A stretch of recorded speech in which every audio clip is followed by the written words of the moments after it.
Hi, I'm Hayley, and my sister is Kasih. She was born a VLBW infant and diagnosed with X-extreme prematurity, global developmental delay, and moderate to severe hearing impairment on hearing aid. It did not hit me much until we brought her back from the hospital. I remember her laying down on my lap in the car. She was so small. I was quite scared because Kasih was really small. I worried I would accidentally hurt her, but slowly I gained my confidence with the help of my other siblings. My name is Nigel, and I am the older brother of Nakish, who has autism and is nonverbal. When my parents are busy or not around, I help my brother Nakish by assisting him to go to the toilet, along with giving him his routine snack at 3 p.m. I will then help him to open the packaging and give him his snack. I ensure that Nakish is comfortable and happy by ensuring that he watches his favorite shows on the TV, and that I will also assist him to change the show if he wants to. My name is Nadira. This is my sister Kimaira, who has brittle bones. I always ask about what she's doing in school and encourage her to participate in events that are planned for her, as I do not want her to regret not participating in the future. During primary school, when I have no CCA, my sister asked me to join floorball, and I had a lot of fun during competition and trainings. I also received an award due to my commitment, due attitude, and attendance. Due to her difficulty making friends in school, which is something she's upset about, I always ask her to watch K-pop and play games together so that you can cheer her up. I always check up on her when she's at school or outside with her friends to ensure that she is not being left out or anything that may risk her safety. Hi, I'm Kristina Adelina binti Muhammad Ridwan. I'm the elder sister of Nurinda Salsabila Putri Muhammad Yusuf. She is 2 years old this year, and she's facing a condition called cerebral palsy. To learn how to take care for Salsa, I actually insisted to attend the home care training at the hospital so that I can learn how to manage Salsa better. However, for the tube feeding, the nurses actually told me that I was too young to learn how to do the tube feeding. So instead of learning from the nurses, I actually learned it from Mummy. So each time Mummy changes Salsa's feeding tube, I will watch and clarify my doubt with Mummy. Then when I was confident enough, then I tried it on Salsa.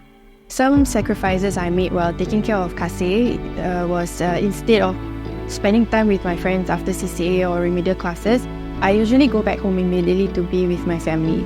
I also work part-time at night to support my family financially, while at the same time trying to maintain good results in school.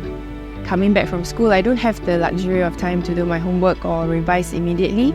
I had to cook, do laundry, and help my younger siblings with their homework and take care of Kasih. Although it's not an entirely new routine, the things that Mom usually does for us or with us, we started to do it on our own. So by the time I can really sit down and focus on my work, it's already quite late. Sometimes I would study at the corridor or in the kitchen when everybody's asleep while my cats accompanied me. One of the only me time that I get after a long day. At the start, I was actually very scared to suction her or even insert her feeding tube, as I feel pity towards her and I'm scared that it will hurt her and I don't want her to feel any kind of pain. However, I overcome it by doing it gently and taking extra precaution when handling her so that she do not feel any pain. Suctioning her was also very challenging for me, as if I do not suction her properly, she will have difficulty breathing and she will choke on the saliva. So as a technique that I learned is cupping to loosen her phlegm, or listen for any wheezing sound to know if we have suctioned her properly or not. The love and bond I have towards Salsa motivates me to step up and take care of her. I just wanted the best for my younger sister and also the sense of responsibility as the oldest among all my siblings that I have to take care of them to the best of my ability. As Nakish has problems in his fine motor skills, I will assist him in writing down his name, which is something he has been trying to do. I will guide him by putting my hand on his hand and at the same time praise him when he gets it right. I enjoy seeing her grow. Even when I'm married, she would still look for me to talk about what's going on in her life. This one time, she video called me a few times while I was riding home from school. I was worried if something bad had happened, so I stopped at the nearest bus stop and called her back. She just needed my help to pick out her outfit as she's going out with her friends.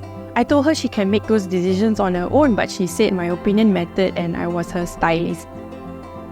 A special memory that I hold dear to my heart with Nakish is going to the playground together with him, as we get to play around and spend time outside of home. We will play the swing together, and seeing the smile on his face makes me happy. I felt proud when she passed her PSLE as I knew how difficult it was for her due to her learning difficulties. And seeing her improve on her maths and crying of joy really made me proud of what she accomplished because she really made a big improvement in maths. I hope Kasih achieves her dream of going to Australia to pursue her studies and being a doctor and a race car driver. Her abilities and worth are not defined by her hearing impairment. She is capable, important, and loved.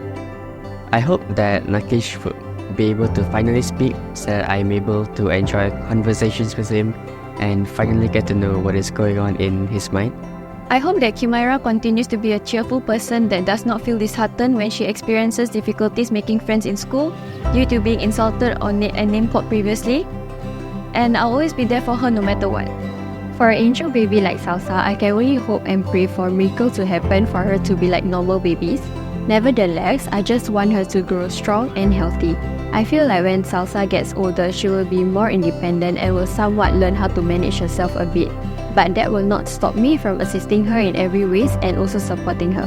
My advice for others who needs to take care of siblings with medical conditions, self-care is crucial for maintaining well-being and preventing burnout.